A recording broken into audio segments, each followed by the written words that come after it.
इस वीडियो में हम देखने वाले हैं ऑपरेटिंग सिस्टम्स सर्विसेज। सर्विसेज की जगह पे आप लिख सकते हो फंक्शन या फिर टास्क। ठीक है, ये एक आईएमपी टॉपिक है। ये जो है एग्ज़ाम में 4 बार पूछा जा चुका है। तो स्टार्ट करते हैं।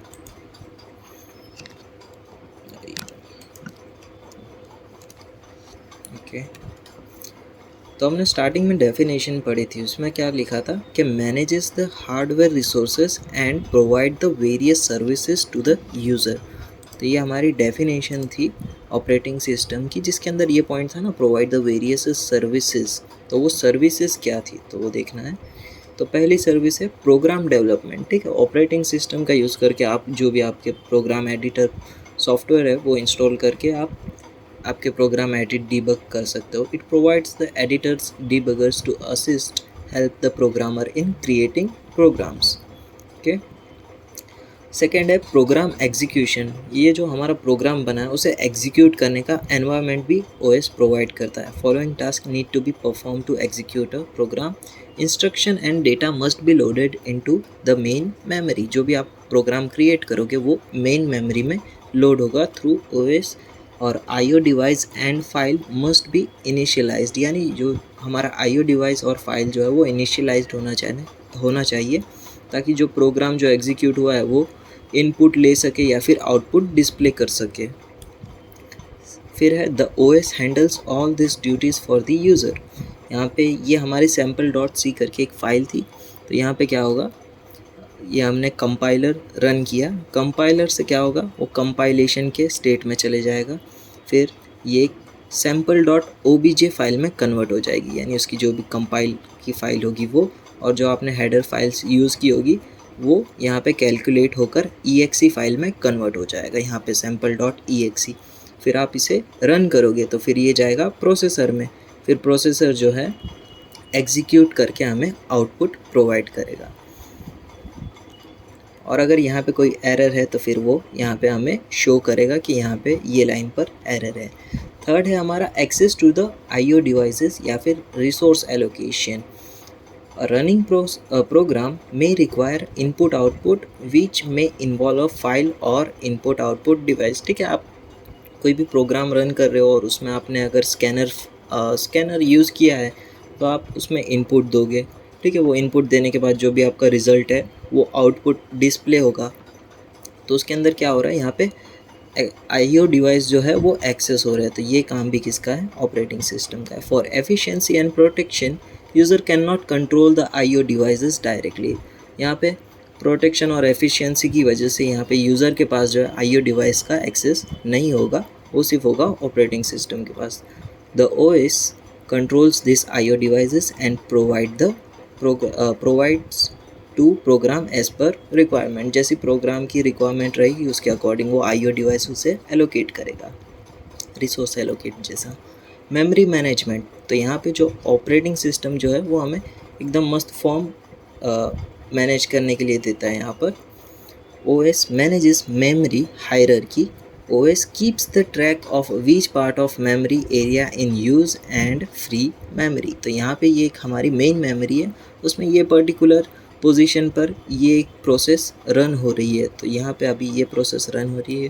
ठीक है, it allocates the memory to the program when they need it.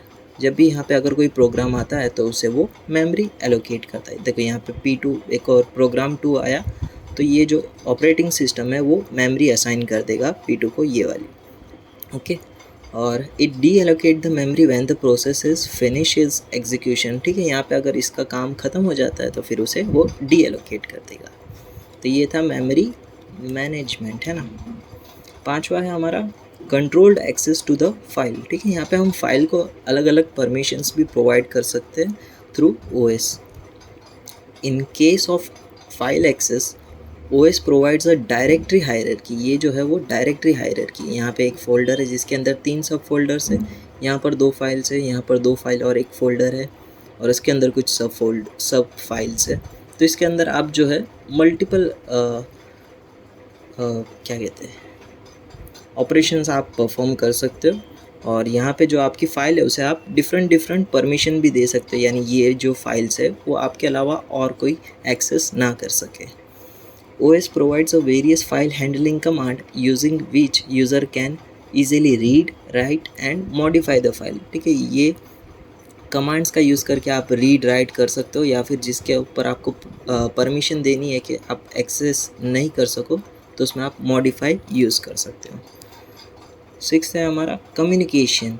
In multitasking environment the processes need to communicate with each other and to exchange their information. तो इसके अंदर क्या होगा, मल्टीटास्किंग एनवायरनमेंट में 2 प्रोसेस होगी जो रन हो रही होगी। तो उसमें क्या होगा कि एक प्रोसेस रन हो रही होगी तो दूसरी प्रोसेस को पता होना चाहिए जो फर्स्ट प्रोसेस है वो रन हो रही है, तो उसे वेटिंग स्टेट में होना पड़ेगा। तो इसके लिए ये जो है इनके बीच में एक कम्युनिकेशन जो है वो OS प्रोवाइड करता है।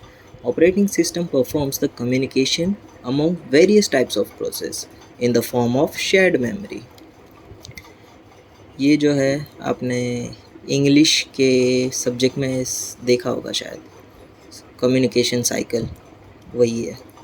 7th है हमारा एरर डिटेक्शन एंड रिस्पॉन्स। इसमें क्या होगा, जो भी हमारा OS है वो जो भी आपकी एरर है उन्हें डिटेक्ट करेगा। An error may occur in CPU में भी अकर हो सकती है, IO डिवाइसेस में तो होती है मोस्टली, एंड मेमोरी हार्डवेयर। यानी अगर मैं यहाँ पे Z प्रेस करता हूँ और A प्रिंट होता है तो फिर वो एरर है। Following are the major activities of an operating system with respect to error handling. क्या है पहली, the OS constantly checks for the possible errors and the OS takes the appropriate action to ensure the correct and consistent computing। तो यहाँ पे देखो, यहाँ पे printer is not ready, तो इसमें 2 एक पॉसिबल है प्रॉब्लम, या तो प्रिंटर जो है वो कनेक्टेड नहीं है सही से, या फिर जहाँ पे कुछ इंटरनेट कनेक्शन का एरर आ रहा है। तो इसमें ऑपरेटिंग सिस्टम जो है वो कॉन्स्टेंटली चेक करेगा और जो भी उसका अप्रोप्रिएट एक्शन है कि आप वाईफाई सही करो या फिर इथरनेट है वो सही करो, वो सॉल्यूशन प्रोवाइड करेगा। अकाउंटिंग यानी क्या, आप कौन सा एप्लीकेशन कितनी देर तक यूज़ कर रहे हो वो सभी भी ऑपरेटिंग सिस्टम काउंट करेगा। Keeping a track of which user are using how much and what kind of computer resources can be used for accounting or simply accumulating usage statistics का यूज़ करके user के ऊपर नज़र रखी जा रही है कि वो कौन सा कंप्यूटर रिसोर्स किस लिए और कितनी देर के लिए यूज़ कर रहा है। Usages statistics is used for reconfigure the system to improve the computing services. Statistics का यूज़ करके यहाँ पे कंप्यूटिंग सर्विसेज को इम्प्रूव किया जा रहा है। 9th है प्रोटेक्शन एंड सिक्योरिटी। ये मेन पॉइंट है। Protection involves ensuring that all the accesses to the system resources controlled. To make a system secure, the user need to authenticate himself or herself to the system। तो यानी इसमें क्या कहना चाहता है, जो भी यहाँ पे यूज़र है himself और herself, उसे ऐसे सॉफ्टवेयर इंस्टॉल नहीं करना है जिससे सिस्टम के ऊपर नुकसान हो। तो एक सीधा से यहाँ पे एक एग्जांपल बताता हूँ। यहाँ पे एक मैंने फ़ाइल डाउनलोड किया था,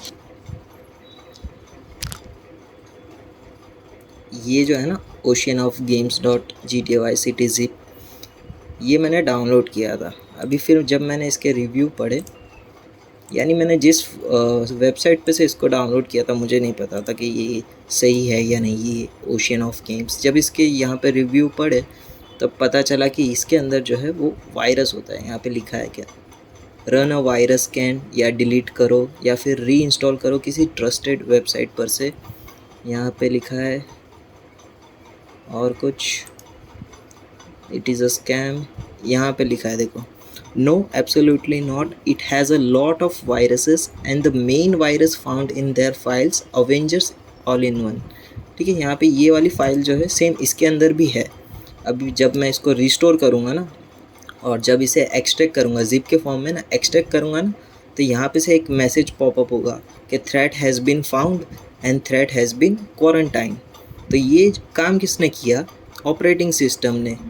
यानी जो भी विंडोज़ का डिफेंडर है वो करेगा और जो फायरवॉल जो है वो उसे क्वारंटाइन कर देगा। तो ये जो थे वो हमारे सिक्योरिटी के फंक्शन थे। ओके, तो यहाँ तक रखते हैं ये वीडियो।